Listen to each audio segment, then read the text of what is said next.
welcome back to another episode of Unbreakable Confidence. It's your host, Ryan Romano, and I've got like literal borderline BFF, Chloe Widner here, Stanford gymnast, academic All-American. The resume goes all the way down.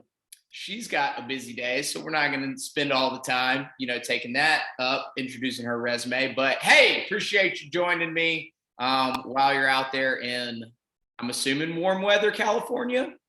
It's actually kind of cold right now, but is it really? thanks for having me. So what's cold for you guys? Well, it's like 50s. Not freezing, but it gets cold at night. It goes down to like the 30s.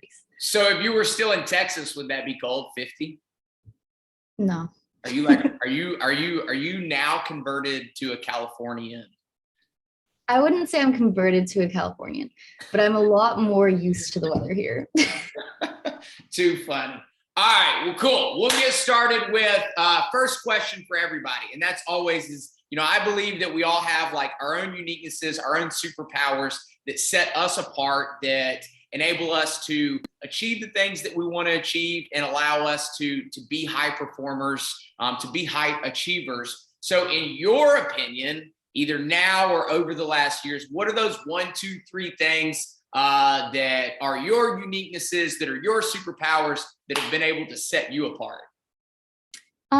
Yeah, I think one of the things that has kind of always been with me, that's been like one of the things that has stood out about me, is my work ethic. I think especially in gymnastics and in school, just like whenever I put my mind to something and I want to do something, I work really hard on it, and like I kind of do whatever I can. And I take a lot of pride in that too. So yeah. Anything else? I think I also bring a positive attitude most of the time to like any situation. I'm able to kind of spin it and just like find the positive in anything, even if it's like a really bad situation. So with that too, how would you say like within over the past few years, because it's interesting, when I met you, obviously Kate knew you forever, like before I had ever met you. And then when I met you, I was like, oh my God, like Chloe's this like super outgoing person. Like she's just Miss Chatty Cathy in the gym all the time. And she was like, I wish you had known Chloe like before that. So I say that to say, or tell that story in terms of like, how would you describe like how your personality's like grown and developed, like not even like, or including pre-college, but even also like in school as well? Yeah, I used to be really shy. I still think I am a little shy compared to most people, but I used to be like super, well, I used to be super shy, like would barely talk to anyone. I was like scared of everybody. But I think since I came to college, I've kind of been like forced to come out of my shell. Just because like you're put in a new environment with new people, you don't really know what's going on, you're figuring it out, and everyone around you is also figuring it out. So like I couldn't just like show up here and not talk to anyone and like be scared of everyone. Like I had to like go out and like make friends and like be close with people and figure things out with people. And I think that really helped me like come out of my shell and kind of grow into like who I am now.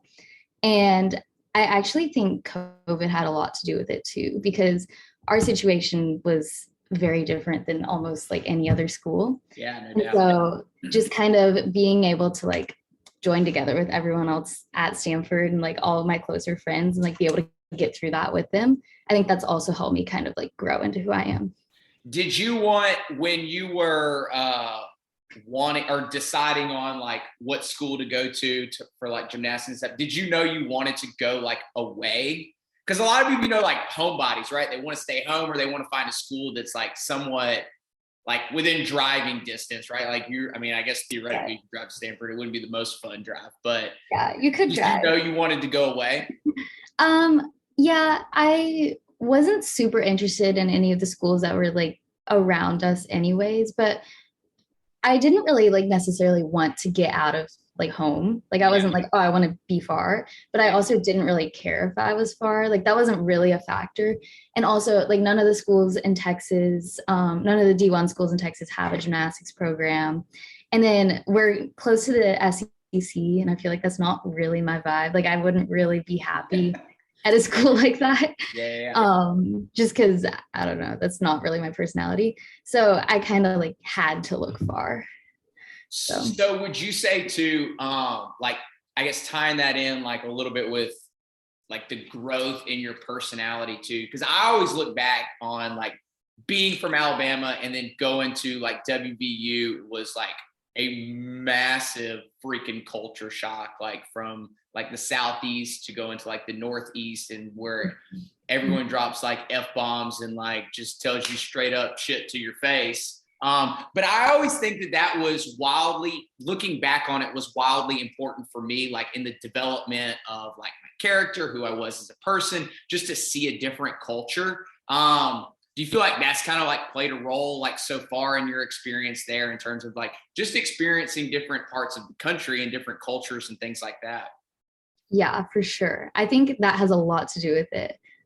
California is way different than Oh, it's Texas. different. Oh yeah. And even just the people at Stanford, like itself, like everyone here is so different and comes from very different backgrounds. So just being able to connect with a bunch of different types of people and a bunch of people who have like different views, different opinions, like all that stuff. It's just been, yeah, I feel like that's been like the main reason why I was like forced to like grow as a person since I've been here. Yeah. What do you think? What's one or two of the biggest differences between like Texas and or like where you like your hometown versus like the West Coast, I guess? Yeah. I think one of the big things is like at home in Texas, like everyone we know has the same opinion. Everyone is pretty similar. Like it's just like a very, I don't know, like everyone I know at home is like a very similar type of person, similar like that type of thing. Yeah. And I come here and everybody has different opinions. Everybody comes from different places. Like they're just very different, even like have different strengths. Like even that's a factor into it. So yeah, I think that's Yeah. one of the big things. So what would you say in moving out there? Let's go non-athletic if possible. Like Mhm. what is, maybe even when you first got there, like biggest hurdle, difficulty, like thing to like overcome, like once you got to school there? Okay. So this is very non-athletic, but well, it's like just I feel like the three like things are like you as the athlete, you as the student, and you as the person, like when you're just Yeah, for athlete. sure. Um, and so when I got here, I thought I wanted to be pre-med. I wanted to do hum bio. Like I was like, that would be so cool to be a team doctor, a chiropractor, a physical therapist, like that type of thing. And I showed up, and the first day of chem class, I was like, I can't do this. There's absolutely no way I can stick with this for 4 years and then go to med school. Like, I just couldn't do it. So I dropped chem on day one of class. And then I was like, I don't Oh, know if I want day to. one, like first, like didn't even like raise your hand, check in, and I'm out. Yeah. In the middle of class, I was emailing my academic advisor and I was like, I have to figure out a class to switch because I cannot do this. Um, and so I'm glad that I realized it so quickly. I think if I were somewhere that wasn't as like rigorous, I probably would still be kind of trying to do like the hum bio pre-med track. And I don't think that's like for me. So I'm glad that I was able to figure that out right away. Yeah. But then so we're not like, we don't have to declare our major until the end of our sophomore year because they at Stanford, they want us to like really like try out a bunch of things and like figure out what we want to do rather than rushing into a major. Mm-hmm. And so my entire first 2 years here, I was like, I don't know what I want to do. Like, I thought I had this set up. I thought I knew what I liked. And all of a sudden I'm here and I have no clue. So I just took a bunch of like fun classes, took some of the like pre-req classes. And two of my seniors when I was a freshman at the time were in product design. And every time I would go into the locker room and they were like working on homework, I was like, that's so cool. Like, what are you doing? How are you building that? How are you making that? Like, that's amazing. And they're like, you should just do product design. And I was like, I don't think I'm creative enough for that. Like, you don't get it. I'm not artistic. And they're like, you don't have to be. And so I think that was like the biggest change I went through when I got here. It was just like, I thought I had a lot of things like set up for myself. I thought I knew what I wanted to do. I thought like, all this stuff, and it just went right out the door from the very beginning, and I had to kind of figure out what I wanted to do. So yeah. Yeah, I think it's funny. I actually had a conversation with another individual yesterday, I believe it was, and they were basically asking me in a very similar instance of like, hey, I have this potential job opportunity when I graduate, would have been like a year and a half fast forward. Mhm. I like it, but I don't love it. Like, what should I do? And I'm like, well, first of all, I can't answer that for you. Second of all, is I think it goes back to like what you're saying is I think it's super important I like basically to like throwing everything against the wall and like seeing what sticks in terms of like what interests you, because I think a lot of people, they feel like they have an understanding of what they want to do, but there's that they like it, but they don't love it. And then it's like, hey, do you want to spend 30, 40, 50, 60 years doing something like that? That's just like, it's okay. Right. Yeah. I think especially here, it's kind of hard to get out of the mindset of like, I have to decide what I want to do now. And I have to be set up and I have to get internships and I have to like all this stuff where it's like, okay, I have to know what I'm doing for the rest of my life. But I think they do a good job of like making us wait to declare until the end of our sophomore year. And they just offer so many different classes. And like, I feel like it's really important to like look around and figure out what you really want to do rather than just like kind of jumping to the first thing that seems interesting.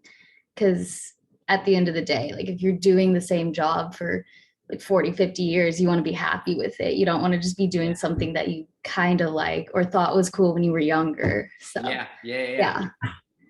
Do you feel like so how long have you been doing that? Product design? Yeah.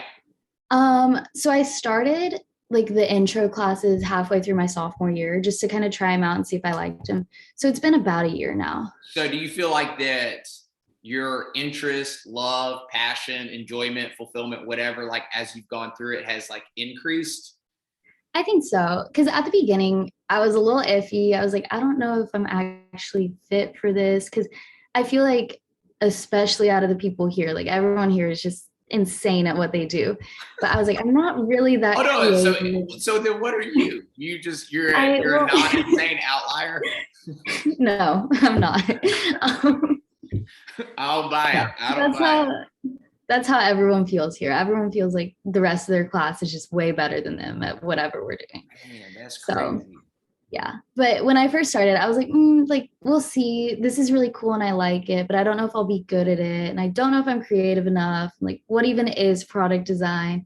And as I've like taken the classes and kind of figured it out a little more, and like I've taken a class now that's in the PRL. It's the product realization lab where they have a bunch of, it's like a welding machine and a lathe and stuff like that, where it's just like you're actually building things and you're actually like using kind of the skills that you talk about in lecture, but like haven't really applied yet. So I think now that I know how to do stuff like that, and I feel like I'm actually like making progress and learning things, I think I enjoy it even more. Yeah. So you can go any bucket you want within that, since you're kind of talking about like what your intentions are or desires are, like in terms of like a career path. What are some of your other ones? And you can venture into the athletic world too, of like the things that you want to continue to accomplish, like while you're there, like at Stanford. While I'm here, I want to, because I'm not really sure like career wise what I want to do. Like I am so just like clueless on that still. I have absolutely no clue. Which I feel like I should be figuring it out soon, but whatever. We won't. I feel like Mom Widner will have you back at home. Like, no worries, just come. Oh yeah. Yeah. No, she's like emailing me and she's like, have you seen this internship opportunity? And it's like in Dallas. And I'm like, I'm around the corner. You can walk from your house. Yeah. Actually, it's in our living room. Yeah. Do you want to teach with me? You can like shadow me. You can be a student techer. In the same classroom, you and your mom. You can still live at home. You don't have to pay rent. Just make us dinner. Yeah. She'd love that. She'd love me to stay home. But I think while I'm still here, athletic wise, I really want to be able to kind of like make my mark on this program. We're kind of in a rebuilding process right now, I feel like, because there was a coaching change right before I got here. And so I think especially this year, we're finally like kind of finding our footing and figuring out like how to be successful, which is really exciting. And my first year got cut short because of COVID. And then my second year, we competed like 3 or 4 times because we didn't come back until January. We were training outside, all that. So I think honestly, like it would be really nice to have a season that I'm just like satisfied with and excited about and like that feels complete. Yeah. But I also want to be able to like leave some type of mark on the program. So yeah. Well, what's that look like for you? I'm calling you out now. Yeah.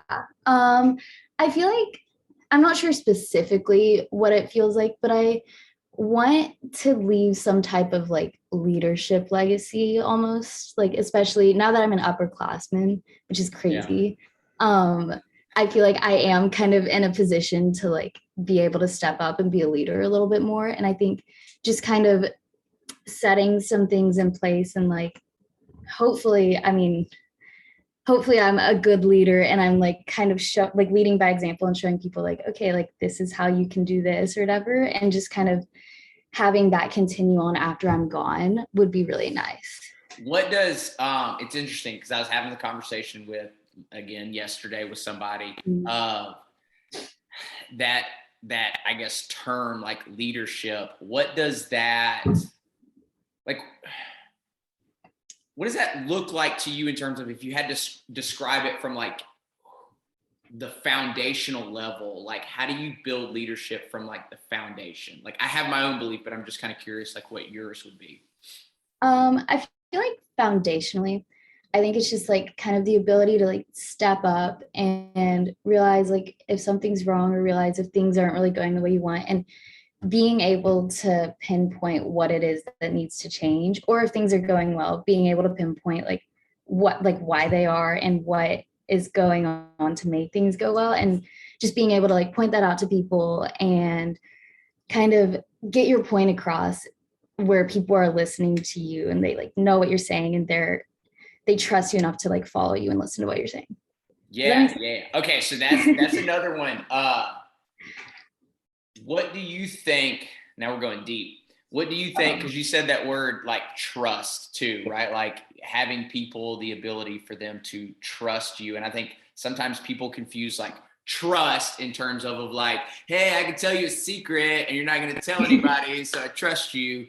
Versus like, what do you think that like, how do you think like trust is built?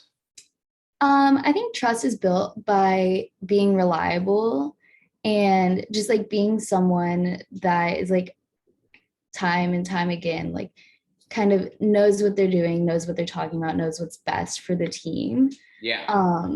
So like, I don't know, like say we're like competing and someone that doesn't train beam is like standing there or whatever. And like, I'm like, oh, like they should go in the beam lineup. Like, obviously that's not going to build trust. Like, I feel like they need to know what they're talking about. They need to be a reliable person. And also just someone that like is not like likable, but they have to have a good like repertoire with the team. Like, I don't know. They have to be like, that's like, I think what you're trying to say too is like, I always think about it, to me, like the number one like foundation of trust is like the ability to show that like you care, right? Like no matter what, like if I'm like coaching you or like whatever the case may be, if I'm overseeing like whatever, it could be a boss, it could be a parent, it could be a coach, it could be anybody. And if I could say the most ruthless thing, the most blunt, straightforward comment,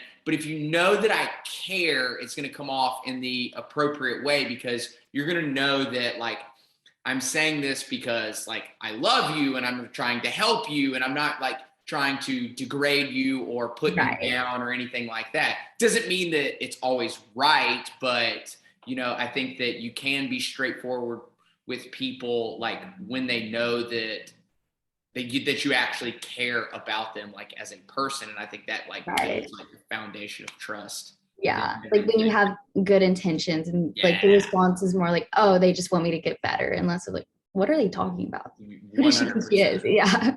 Yeah. What would you say are, I don't want to say like values. I always say like your non-negotiables, right? Like, so the example would be is like if you were to add a new friend in your life, or it could be like a relationship, like an intimate relationship, like boyfriend, girlfriend type thing, or if you were a boss and you were going to hire somebody, what are those like 2 or 3 values, or I say like non-negotiables to pull them into your life? Like if there's 4 of them, they got to at least like have 3 of them to even have the conversation of like welcoming them into your life. Yeah. Ooh, that's hard. Okay, this first one I feel like you're gonna think is a little too broad, but they overall just like have to be a good person. Okay. Like, I feel like that's one of my non-negotiables. Like, you just have to be a good person. You have to be like trying your best, have good intentions overall. Like, I don't know. And then another one is probably I keep saying this, but like they have to be reliable. I feel like I have to be able to like count on them and know that like they'll be there when I need them. They'll get whatever like job needs to get done. What else? 1 or 2 more. I think another thing is they have to like value the relationship, whether that's like friendship and like an actual relationship, like job, like whatever it is. I feel like they have to value it and put in the effort and care about it. It has to be like two-sided. I feel like even like I guess not necessarily in work, but even that, I feel like there has to be like some type of respect there. Yeah. So, yeah. What do you feel? A couple more. What do you feel? Like what's been? Because I think back, like when I went off to college, is like shit. I'll be honest. Like I was homesick, depressed. Like like it was an emotional roller coaster. Like when I went there, and I think that's one of the things of like, in working with so many of like you college athletes is like helping them handle so much of like the emotional roller coasters. What do you feel like or what's one of like the biggest like emotional hurdles like you've had to like overcome like since you've been in school? I'd say okay, well, I feel like just my experience has been a lot different than the regular college experience because Shit, you ain't lying. yeah, I mean, I got here and everything was crazy. It was a big culture shock, all that. We already kind of talked about that. Um, and that was in the fall and we got sent home in March. So by the time I was kind of settling in, figuring things out, like getting my footing, we went home. That was March of my freshman year. And then we came back January of my sophomore year. And so we're gone for almost a year. I come back and all of a sudden I'm almost done with sophomore year. Like it's just crazy. And then we're trying to figure out, like we're training outside. We're trying to figure out, okay, can we compete? Is it safe? Can we do this? Can we do that? There's all these rules for COVID because that was like back before people, I feel like it's when people were still really careful. We didn't really know like how bad it was. Yeah. Like we were getting tested 3 times a week. We weren't allowed to see anyone except for our roommate and like whatever small cohort within the team we were assigned to. Let like, me ask you this. Did that wear on you personally? Like just being able to like confine to like basically one other human being? yes, it definitely did. I think in the moment I didn't realize it, but now like everyone's back on campus and my friends from freshman year are back. And it's just like, I think for me personally, it was just interesting because freshman year I was very intentional about like making friends with non-athletes and making friends with athletes from other teams. Like I wanted to be spread out and I wanted to have different like friend groups, different types of friends. I didn't want to like only be friends with my team. Like I love my team, but you want to make have like a good amount of like non-athletic I friends? do. Yes. I'm still really close with a lot of people from my freshman dorm, which is really nice. So that's like huge, I feel like, to be friends with non-athlete friends and also like a bunch of people from classes and stuff. But yeah, I think only being able to see my team and only being able to see like I think it was like 5 people or something like that was definitely it was tough. It was hard. And like it doesn't matter how much you love them. Like you get sick of people when you're stuck with the same 5 people for months. Yeah, damn lying. So, and we're all going through the same thing. So all we would talk about was like practice was so hard today because we're outside and it's freezing or like whatever. And so then you're just hearing the same thing over and over again.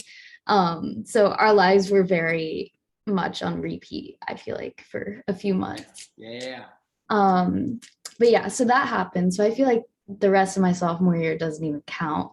And then finally we're back in person and I'm a junior. And so it was just like crazy to be like, okay, whoa, like I got sent home and we were freshmen and now all of a sudden I'm a junior and I don't know anything more than these freshmen know. Like the freshmen on my team would be like, hey, like, do you know where this building is? And I'd be like, I just got here. What are you talking about? So yeah, I don't even remember what the original question was. In terms of like the emotional, like the biggest like emotional kind of hurdle. Yeah.